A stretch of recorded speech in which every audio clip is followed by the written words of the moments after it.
कहते हैं गरीब इंसान का सबसे बड़ा दर्द उसकी गरीबी नहीं होती बल्कि लोगों का उस पर भरोसा न करना होता है। आज की कहानी एक ऐसे लड़के की है जिसके पास सपने थे लेकिन उन्हें पूरा करने के लिए साधन नहीं थे, जिसके पास हौसला था लेकिन किस्मत बार बार उसका इम्तिहान ले रही थी। यह कहानी है प्रकाश की, एक ऐसे बेटे की जिसने अपने आंसुओं को छिपाकर अपनी माँ की मुस्कान खरीदने का सपना देखा। राजस्थान के एक छोटे से गांव में मिट्टी का एक घर था। दीवारों में दरारें थी, छत बरसात में टपकती थी, लेकिन उस घर में रहने वाले लोगों के दिल बहुत बड़े थे। प्रकाश के पिता दिन भर मजदूरी करते, माँ दूसरों के घरों में काम करती। कई रातें ऐसी भी होती जब माँ खुद भूखी सो जाती लेकिन बेटे की थाली में आखिरी रोटी रख देती। प्रकाश सब समझता था लेकिन कभी कुछ नहीं कहता था।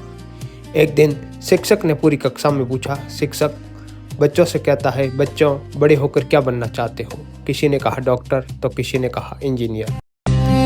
जब प्रकाश की बारी आई वह चुप रहा। शिक्षक, क्या हुआ बेटा? प्रकाश की आंखें झुक गई। प्रकाश, सर सपना तो बहुत बड़ा है लेकिन घर की हालत बहुत छोटी है।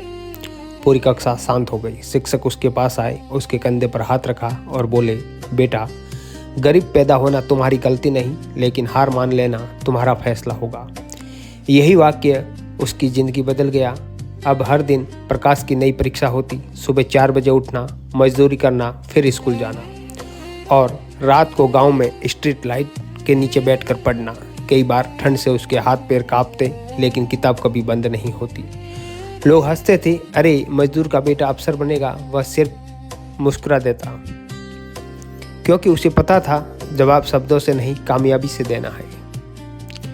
एक दिन उसके पिता अचानक बीमार पड़ गए।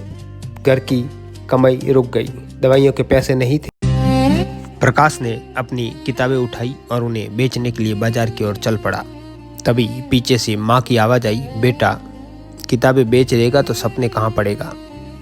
प्रकाश रुक गया। उसकी आंखों में आंसू बह निकले। उसने किताबें अपने सीने से लगा ली और उसी पल फैसला कर लिया, भूखा रह लूँगा लेकिन अपने सपनों को कभी भूखा नहीं रहने दूंगा। उस रात प्रकाश घर के बाहर बैठा था। आसमान की तरफ देखकर बोला, भगवान अगर तू मेरी परीक्षा ले ही रहा है तो ले ले, लेकिन मेरी माँ की आंखों में कभी आंसू मत आने देना। वह पूरी रात पढ़ता रहा। उसके आंसू किताबों के पन्नों पर गिरते रहे लेकिन उसने कभी हार नहीं मानी। सालों की मेहनत, अनगिनत जागी हुई रातें, सैकड़े ठोकरें और हजारों उम्मीदें, आखिर वह दिन आ ही गया। परिणाम घोषित हुआ। लोग मोबाइल पर सूची देख रहे थे। प्रकाश ने कांपते हाथों से अपना रोल नंबर खोज रहा था। अचानक उसकी नज़र अपने नाम पर रुकी। वह कुछ सेकंड तक स्क्रीन को देखता रहा, फिर उसकी आंखों से आंसू बह निकले। उसका चयन हो चुका था। वह दौड़ता हुआ घर पहुंचा। माँ चूल्हे पर रोटी बना रही थी। प्रकाश उनके पैरों में बैठ गया। रोते हुए बोला, माँ हम जीत गए। माँ ने कुछ नहीं पूछा, उन्होंने सिर्फ बेटे का चेहरा देखा और समझ गई। दोनों एक दूसरे से लिपट कर रो पड़े।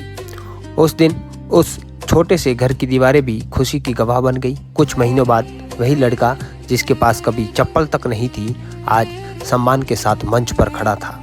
उसने माइक पकड़ा और कहा, अगर आपसी जेब खाली है तो परेशान मत होना, क्योंकि खाली जेब इंसान को मेहनत करना सिखाती है। अगर लोग आपका मजाक उड़ाते हैं तो याद रखना, वही लोग एक दिन आपकी सफलता की कहानी सुनाएंगे। जिंदगी कभी आसान नहीं होती लेकिन मेहनत करने वाले लोग जिंदगी को आसान बना देते हैं। दोस्तों, अगर आज आप किसी मुश्किल दौर से गुजर रहे हैं तो हार मत मानिए, क्योंकि रात जितनी भी लंबी हो सुबह जरूर होती है। और याद रखिए, सफलता अमीरों की जागीर नहीं होती, यह उन लोगों की होती है जो गिरकर भी उठना नहीं छोड़ते। अगर इस कहानी ने आपके दिल को छुआ है तो उन लोगों तक जरूर पहुंचाइए, क्योंकि हो सकता है कि आपके एक शेयर से किसी की पूरी जिंदगी ही बदल जाए। धन्यवाद।